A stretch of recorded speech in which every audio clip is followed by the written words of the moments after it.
বাবা কত ক্যান্ডি নিয়ে এসছো বাবা। ও বাবা, এ বাবা মাম্মা কি করে ফেলেছিস, কি করে ফেলেছিস দেখি।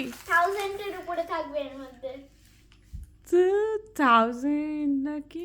বনুরটা ঢালো, বনু তো ঘুমিয়ে পড়েছে। এই যে বনু সেজে গুজে গিয়ে ঘুমিয়ে পড়েছে এসেই। বনু আর বেশিক্ষণ ঘুরতে পারিনি। বনুরটা দাও, বনুরটা দাও। হ্যাঁ ঘুমিয়ে পড়েছে। হ্যাঁ, এই যে বনু তো ঘুমিয়ে পড়েছে, বনুরগুলো দিয়ে দাও। হ্যাঁ। আর এদিকে সরিয়ে নিয়ে নাও। এই বনুও তো অনেক করেছে, ছোট মানুষ আবার কি। ও বাবা, বনু তো শুধু ঘুমিয়ে পড়েছে। ঠিক আছে বাবা, এই যে তোমার, এই বনুর হ্যাঁ। বাবা, আর আমি এই তখন থেকে দিয়েই যাচ্ছি লোকজনকে। এই যে আমি দিচ্ছিলাম, এই যে এই পুরো বক্স শেষ হয়ে গেছে, আর এই কটাই আছে।